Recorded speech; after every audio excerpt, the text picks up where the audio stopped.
व्यासपीठावरील शिवसेनेचे आदरणीय पक्षप्रमुख उद्धवजी ठाकरे, शिवसेना नेते युवा सेना प्रमुख आदित्यजी ठाकरे, शिवसेनेचे सर्व मान्यवर नेते, व्यासपीठावरील सर्व प्रमुख पदाधिकारी, उपस्थित महाराष्ट्राच्या कानाकोपऱ्यातून आलेले शिवसैनिक बंधू भगिनी आणि मातांनो, महाशिबिराची सुरुवात झालेली आहे. फक्त नाशिकचंच नव्हे, महाराष्ट्राचंच नव्हे, तर संपूर्ण देशाचं वातावरण हे राममय झालेलं आहे. आणि त्या वातावरणामध्ये माननीय उद्धव ठाकरे साहेबांनी या महाशिबिराची ज्योत पेटवलेली आहे, मशाल पेटवलेली आहे.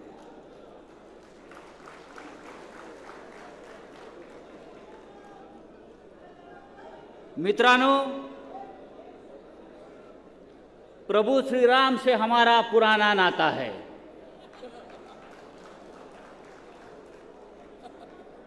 श्रीरामाशी शिवसेनेचं अत्यंत जिव्हाळ्याचं, भावनिक आणि जुनं नातं आहे. ते फक्त एखाद्या व्यक्तीतच असतं असं नाही, एखाद्या पक्षाचं असतं नाही. सगळ्यात जर पुराणं नातं असेल तर ते शिवसेनेचं आहे. शिवसेना नसती तर हे प्रदर्शन सुभाष देसाई साहेबांनी बाजूला लावलंय ते आपण पाहिलं असेल. शिवसेनेचे वाघ नसते तर, शिवसेना नसती तर अयोध्येत काल प्रभू श्रीरामाची प्राणप्रतिष्ठाच होऊ शकली नसती.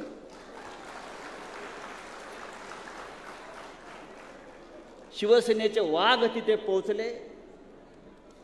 शिवसेनेच्या वाघांनी धैर्य दाखवलं, शौर्य दाखवलं. आणि म्हणून काल देशाच्या पंतप्रधानांना अयोध्येत जाऊन प्रभू श्रीरामाची प्राणप्रतिष्ठा करता आली. म्हणून शिवसेनेचं प्रभु राम से पुराना नाता है. लोक म्हणतात शिवसेनेचा संबंध काय रामाशी. समर्थ रामदासाने सांगितलेलं आहे, ते शिवसेनेच्या बाबतीतच सांगितलेलं आहे. आम्ही काय कुणाचे खातो तो श्रीराम आम्हाला देतो. तो राम आम्हाला देतो. आणि आमचा राम बाळासाहेब ठाकरे असेल, आमचा राम काळा राम असेल, आमचा राम अयोध्येचा राम असेल. ज्या ठिकाणी हे अधिवेशन होतंय हे धर्मक्षेत्र आहे. हे धर्मक्षेत्र आहे, हे कुरुक्षेत्र सुद्धा आहे. कारण आजपासून या जागेवरून आपण कुरुक्षेत्रावर जी लढाई सुरू केली होती ती लढाई या कुरुक्षेत्रावरून, या धर्मक्षेत्रावरून आपण सुरू करणार आहोत. जो राम अयोध्येतला तोच राम या पंचवटीतला आहे. इथे पंचवटी आहे. आणि प्रभू श्री रामाच्या आयुष्यातलं, जीवनातला सगळ्यात मोठा संघर्ष कुठे झाला असेल तर तो या पंचवटीमध्ये, या नाशिक क्षेत्रामध्ये झालेला आहे. आणि म्हणून या पुण्यभूमीची, या युद्धभूमीची जी निवड केली माननीय उद्धव साहेबांनी अधिवेशनासाठी, त्याला एक फार मोठं महत्त्व आहे. मी जेव्हा म्हणतोय की श्रीरामाचं आणि शिवसेनेचं नातं आहे, ते नातं असं आहे, रामाचं जे धैर्य आहे ते शिवसेनेचं धैर्य आहे, लक्षात घ्या. रामाचं जे शौर्य आहे ते शिवसेनेचं शौर्य आहे. आणि रामाचा जो संयम आहे तो उद्धव ठाकरेंचा संयम आहे, उद्धव ठाकरेंचा संयम आहे. म्हणून मी काल नाशिकमध्ये भगूरला गंगातीरी काळाराम मंदिरात पाहिलं, पण मला एका वाक्यानं माझं लक्ष वेधून घेतलं. त्या होर्डिंगवरच्या उद्धवजींच्या त्या होर्डिंगवरती 2 शब्द होते, संयमी योद्धा. संयमी योद्धा, एका वाक्यानं माझं लक्ष. संयमी योद्धा होर्डिंगवरच्या ही उपाधी प्रभू श्रीरामाला शोभून दिसत होती. 2 शब्द होते, संयमी योद्धा. ही उपाधी आता संयमी योद्धा. संयमी योद्धा, संयम आहे आणि युद्ध करण्याची त्यांच्यामध्ये संयमी योद्धा कमी घडलं आणि ही उपाधी प्रभू श्रीरामाला नाशिकमध्ये जास्त घडलं. महाराष्ट्रात संयमी योद्धा ही उपाधी रामाने जे अतुलनीय धैर्य दाखवलं ते या पंचवटीत दाखवलेलं आहे. शूर्पणखेचं नाक जे कापलं ते या पंचवटीत कापलं गेलेलं आहे. आणि रावणाविरुद्ध युद्धाची जी प्रभू श्रीरामानं तुतारी फुंकली ती सुद्धा या पंचवटीतून फुंकलेली आहे. आणि म्हणून आपण या इतिहास उभे आहोत हे लक्षात घ्या. प्रभू श्रीरामाच्या हातामध्ये धनुष्यबाण आहे. मला आता असं वाटायला लागलं उद्धवजी, हळूहळू प्रभू श्रीरामाच्या दुसऱ्या हातामध्ये मशाल येईल. रामाला वाटेल आता धनुष्य नको, आता मला मशाल हवी आहे. आणि ही मशाल रामाच्या हातात घेऊन हा प्रभू श्रीराम या महाराष्ट्राला नव्हे तर संपूर्ण देशाला एक प्रकाशमान केल्याशिवाय राहणार नाही. श्रीरामावरती कोणाचा अधिकार नाही. कणाकणात राम आहे, मनामनात राम आहे, या महाराष्ट्राच्या माती मातीत राम आहे. आणि फक्त शिवसेनेमध्ये रामाचा प्राण आहे, लक्षात घ्या. हे ढोंग नाही आहे. 33 कोटी देव आहेत. खैरे साहेबांना जास्त माहीत असेल. 33 कोटी देव आमच्या हिंदूंचे आहेत. पण आपण पुजतो किती देवांना? आपण विठ्ठलाला पुजतो, आपण रामाला पुजतो. पण रामाचं धैर्य इतर कोणत्या देवात मला कधी दिसलं नाही, जरी आमचे देव असले तरी. विष्णूचा अवतार 13वा अवतार जन्माला आलेला आहे. भारतीय जनता पक्षामध्ये विष्णूचा 13वा अवतार जन्माला आलेला आहे. भाजप कुळात विष्णूच्या 13व्या अवताराने जन्म घेतलेला आहे. आम्ही आमच्या रामाला पूजू, तुम्ही तुमच्या विष्णूला पूजा, इतकंच मी या क्षणी सांगतो. पण रामाचं धैर्य ते विष्णूचं धैर्य नाहीये, लक्षात घ्या. तुम्ही विष्णू पुराण वाचा, विष्णू पुराण पहा, विष्णूचे चित्र पहा. विष्णूचं धैर्य हे कुंपणावरचं धैर्य आहे, तटस्थ धैर्य आहे. विष्णू शेषनागावर पहुडलेले आहेत. वरती फण्याचं छत्र आहे, लक्ष्मी पाय चेपते आहे. आणि मग तिथून विष्णू संपूर्ण जगाचे हाल अहवाल पाहतायत. पण रामाचं धैर्य जे आहे हे असत्याविरुद्ध पुकारलेलं धैर्य आहे. रामाचं धैर्य जे आहे हे नीतिमत्तेसाठी पुकारलेलं धैर्य आहे. आणि रामाचं धैर्य जे आहे हे रामराज्यामध्ये हुकुमशाहीचा पराभव व्हावा आणि लोकशाही स्थापन व्हावी आणि शिवसेनेवरील अन्याय दूर व्हावा, यासाठी रामाचं धैर्य असं मी मानतो. मी मगाशी संयमाचा उल्लेख केला. प्रभू श्रीराम युवराज होते, प्रभू श्रीराम राजा होता. पण जेव्हा त्याच्यावरती अन्याय झाला तेव्हा त्याला भडकवण्याचे कमी प्रयत्न झाले असतील. पुत्र म्हणून त्याला चिथवण्यात आला असेल, युवराज म्हणून त्याला भडकवलं गेलं असेल, योद्धा म्हणून त्याला चेतवलं असेल, बऱ्याच गोष्टींनी त्याला भडकवलं असेल. पण राम शांत राहिला आणि राम संधीची वाट बघत राहिला. जसे माननीय उद्धव ठाकरे संयमानं संधीची वाट बघतायत, त्याप्रमाणे श्रीराम सुद्धा त्यावेळेला एका संयमाने एका धैर्यानं वाट पाहत राहिला. किती अवघड प्रसंग रामाच्या आयुष्यामध्ये आला. एका बाजूला त्याच्या राज्याभिषेकाची तयारी सुरू आहे. अयोध्या सजली, अयोध्या नटली, अयोध्या रंगली आहे. जेवणावळी पंक्ती उठतायत, हवन चालू आहे, संगीत, मेहंदी, बारात, सर्व काही सुरू आहे. अनेक राजघराणी लग्नाला पोचलेली आहेत. वस्त्र तयार आहेत, अलंकार तयार आहेत. राजपुत्र शपथ घेणार म्हणून सचिवांची त्यांच्या ओळखींची लगबग सुरू आहे. त्याच वेळी एक जी आर येतो, एक सूचना येते, प्रभू श्रीरामा म्हणजे श्रीरामा राज्याभिषेक वगैरे नाही, कोट उतरवा, वस्त्र उतरवा, वल्कल नेसा आणि आपण आता वनवासाला चला. पुढली 14 वर्ष आपल्याला या प्रकारचं जीवन जगायचं आहे. किती कठीण प्रसंग आलाय की हातातलं राज्य जात आहे. राजपुत्र, आपण राजपुत्र आहोत, हे सुद्धा जात आहे आणि आपल्याला वनवासात जावं लागतं आहे. पण रामाचा संयम बघा, जो उद्धव मी नेहमी उद्धव साहेबांमध्ये आपल्या पाहतो. रामाचा संयम पहा. राज्याभिषेक होऊन मी राजा होतोय, अयोध्येचा स्वामी होतोय, यावर त्याला आनंदाचा उकाळ्या फुटत नाही आहेत. आणि मला सीतेसह लक्ष्मणासह वनवासात जावं लागतं आहे म्हणून तो निराश आणि दुःखी सुद्धा नाही आहे. हाच तो संयमी राम. आपण आज काय पाहतो, एखादा अधिकाऱ्याला, आपण मंत्री होतात, आदित्यजी सगळे मंत्री होतात, एखादा अधिकाऱ्याला तुम्ही सांगितलं तुझी चंद्रपूरला बदली करतो, गडचिरोलीला बदली करतो, नको नको नको मला जंगलात पाठवू नका म्हणतात. संपर्क प्रमुखांना म्हणालो जरा चंद्रपूरला काम करा, नको दुसरा एखादा जिल्हा द्या म्हणतात. पण प्रभू श्रीराम हे आपलं राजपाट सोडून हे जंगलात निघाले. त्याने विचारलं नाही. आपण म्हणतो विमान जात आहे का तिथे, हॉटेल आहे का तिकडे, रस्ता आहे का तिकडे.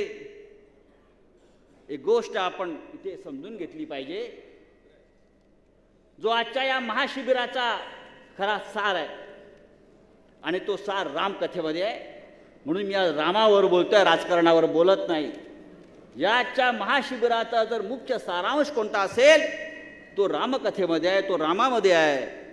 दशरथ पुत्र राम जोपर्यंत अयोध्येत राहिला तोपर्यंत तो युवराज म्हणून जगला, राम बनून जगला. तो श्रीराम होता. पण राम जेव्हा संघर्ष करून जंगलातून बाहेर आला तेव्हा तो भगवान राम झाला, मर्यादा पुरुषोत्तम राम बनला. यातून आपण शिकायला पाहिजे की आपण जेव्हा संघर्ष करतो आणि संघर्षातून पुढे जातो तेव्हा आपल्याला देवत्व प्राप्त होतं. धैर्य, हिंमत आणि संघर्ष यातून रामाला भगवान राम बनवलेला आहे. हे अद्भुत धैर्य होतं. रामाचा काय कमी अपमान झाला? रामाचाही अपमान झाला, पदोपदी अपमान झाला, जंगलात अपमान झाला, राजमहालात अपमान झाला, सर्वत्र रामाचा अपमान झाला. तो रामानं सहन केला आणि फक्त अपमान करणाऱ्याकडे एक कटाक्ष टाकून राम पाहत राहिला. वेट अँड वॉच, माझी सुद्धा वेळ येईल, आमची सुद्धा वेळ येईल. उद्धव साहेब, वेट अँड वॉच, आपली सुद्धा वेळ येईल. एका गोष्टीचा विचार केला पाहिजे आपण. कंटाळला नाहीत ना रामकथा ऐकून? आता म्हणतो संजय राऊत काय बोलताय, विषयाला सोडून बोलताय. एक विचार करा, राम निघालेला आहे, अयोध्येतून निघालेला आहे, भरजरी वस्त्र घालून निघालेला आहे. हे मी यासाठी सांगतोय की शिवसेनेचा जो आत्मा आहे तो रामकथेमध्ये आहे. शिवसेनेचा जो संघर्ष आहे तो रामाच्या संघर्षामध्ये आहे, तो लक्ष्मण सीतेचा त्यागामध्ये आहे. शिवसेनेचा जो आत्मा आहे तो रावणाच्या पराभवामध्ये आहे, हे लक्षात घ्या. म्हणून तुम्हाला मी आज वेगळ्या पद्धतीने सांगण्याचा प्रयत्न करतो आहे.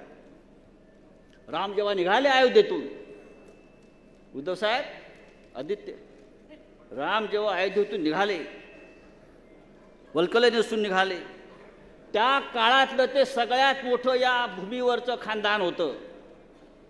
त्याच्या तोडीचं खानदान, रामाच्या तोडीचं खानदान रघुवंश या पृथ्वीवर नव्हतं, तरी त्यांच्या नशिबी वनवास आला. हिंदुस्थानात जे जे काही भव्य दिव्य घडलं होतं ते त्याच्या कुटुंबातून घडलं होतं. अनेक योद्धे त्या कुटुंबात निर्माण झाले होते. रघु, दिलीप, पुरुरवा, दशरथ, भरत, ज्या देशाचं नाव भारत जे जे पडले ते त्या कुटुंबाच्या भरत या माणसावरून पडलं होतं. त्याच्यासारखा योद्धा त्या कुटुंबात निर्माण झाला. राम जेव्हा निघाला तेव्हा संपूर्ण प्रवासामध्ये अनेक राजांची राज्य होती. त्यांना कळलं असेल की राजपुत्र निघालेला आहे, अयोध्येचा राजपुत्र निघालेला आहे.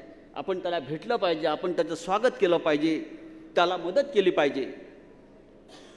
कदाचित रामानं त्यांची मदत घेऊन एखाद्या ठिकाणी त्याला वास्तव्य करता आलं असतं, पण रामाने ते केलं नाही.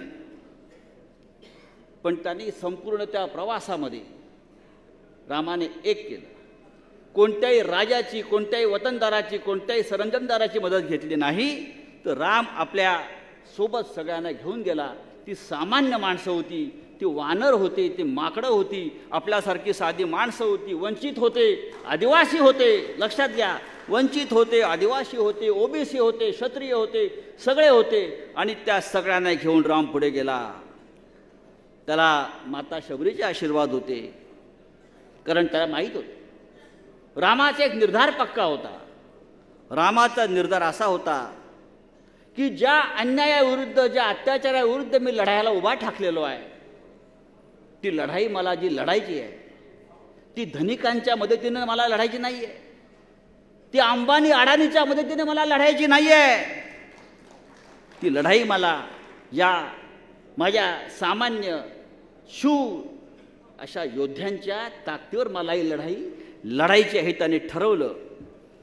आणि म्हणून रामाचं महत्त्व हे शिवसेनेसाठी अत्यंत महत्त्वाचं आहे. राम आला की रावण येतो, राम आला की रावण येतो. तेव्हा एकच रावण होता. आज आपल्याला गेल्या 25-30 वर्षात जागोजाग रावणच रावण दिसत आहेत. दिल्लीत जा रावण, महाराष्ट्रात रावण, नाशिकमध्ये रावण, किती रावण. पण एक लक्षात घ्या, आपल्याला असं वाटतं आजचा रावण अजिंक्य आहे. नाही, तो रावण सुद्धा अजिंक्य नव्हता. तो रावण सुद्धा अजिंक्य नव्हता. त्या रावणाला बालीनं सुद्धा हरवलं होतं. बाली माकड वानर होता, त्या वानराला शेषबाहूनं हरवलं होतं. बालीने तर रावणाला आपल्या बगलेत त्याचं मुंडकं पकडून त्याची धिंड काढली होती आणि किल्ल्यावर त्याला आपटून मारण्याचा प्रयत्न केला होता. त्याच्यामुळे रावण अजिंक्य नव्हता. हे डोक्यातून काढा की रावण अजिंक्य आहे सध्याचा, अजिबात नाही. विजय आपला आहे, आपण जिंकणार. हे नाशिकमधलं मी सांगलेलं सत्य आहे आणि ते सत्य होणार आहे, कारण मी रामभक्त आहे. प्रभूंना खरं वाटणार नाही, माझ्या पाठीचे प्रभू आहेत, पण मी रामभक्त आहे. बजरंगबली हनुमान जेव्हा सीतेचा शोध घेण्यासाठी लंकेत पोचला, हनुमानाला अटक झाली. रावणाचे सैनिक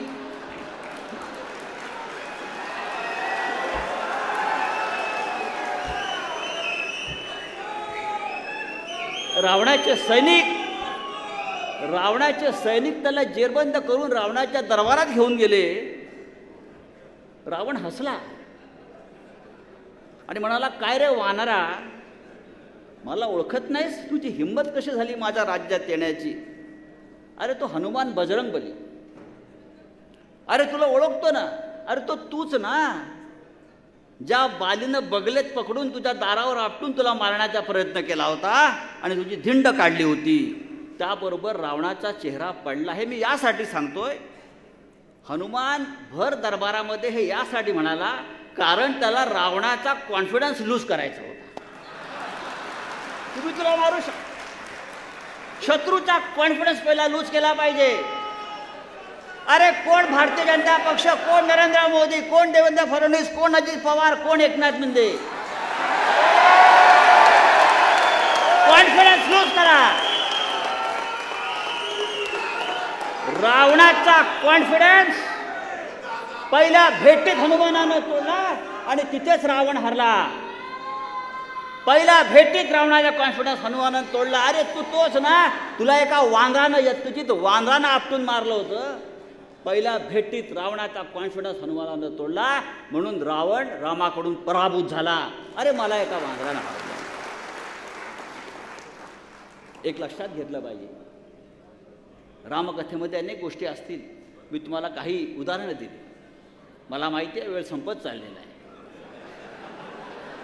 रामकथेमध्ये 2400 श्लोक आहेत आणि 7 कांड आहेत. मी सांगतोय, मी अजून तुम्हाला 24 सुद्धा सांगितलेले नाहीत.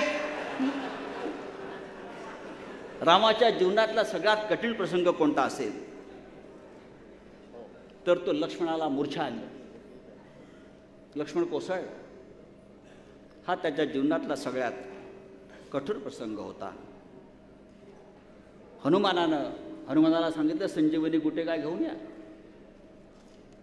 हनुमान विसरला आणि अख्खे मेडिकल स्टोअरच घेऊन आला उचलून. त्याला हनुमान म्हणतात. आपण इथे सगळे हनुमान बसलेले आहेत, लक्षात घ्या.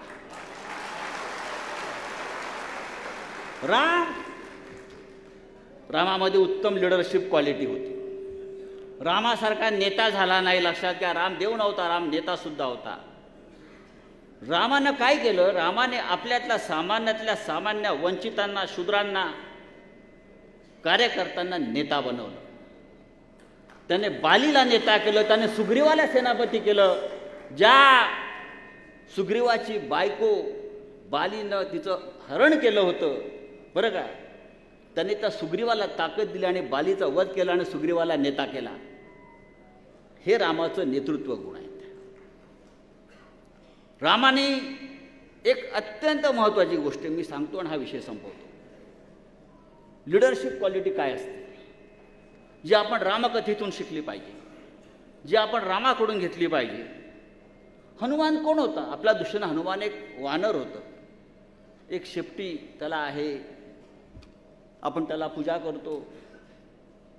पण ज्या वेळेला प्रभू श्रीरामानं हनुमानाला सांगितलं की हनुमाना तू लंकेत जा आणि सीतेची ख्याली खुशाली जी का आहे तिला सांग, मी येतो आहे,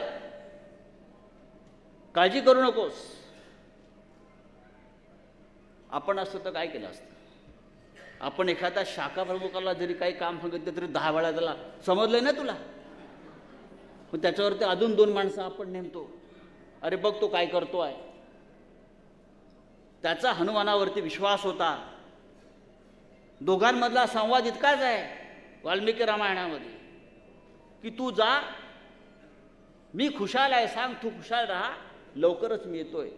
आणि पुढल्या सगळ्या घडामोडी हनुमानानं त्याच्या स्वतःच्या हिमतीवर केलेल्या आहेत. हनुमान गेला, त्याने सूक्ष्मरूप धारण केलं, त्याने लंकिनीला मारलं, त्याने सीतेला अंगठी दिली, मग त्यांनी स्वतःला अटक करून घेतली त्यावेळेला तिथं, कारण त्याला रामाच्या दरबारात जायचं होतं. त्याने स्वतःला अटक करून घेतली. त्याला रामाचं राज्य पाहायचं होतं म्हणून, रावणाचं राज्य पाहायचं होतं म्हणून त्यांनी स्वतःला अटक करून घेतली. तो गेला, रावण चिडला. आता काय करायचं? त्याच्या शेपटाला आग लावा म्हणाले. आता झालं काय? शेपूट कोणाचं? हनुमानाचं. तेल कोणाचं? राज्य कोणाचं जळालं? रावणाचं जळालं. त्याला म्हणतात लिडरशिप क्वालिटी. तुझ्या पैशानं तुझं राज्य जाळलं. माझं काही नाही जळालंय, तुझं जळालंय. माझी शेपटी सुरक्षित आहे. वाघाच्या शेपटीला काही गुजा पोचली नाही इथे. वाघ सुरक्षित आहे, लक्षात घ्या. वाघाचे बसडे पण सुरक्षित आहेत, हनुमान सुरक्षित आहेत.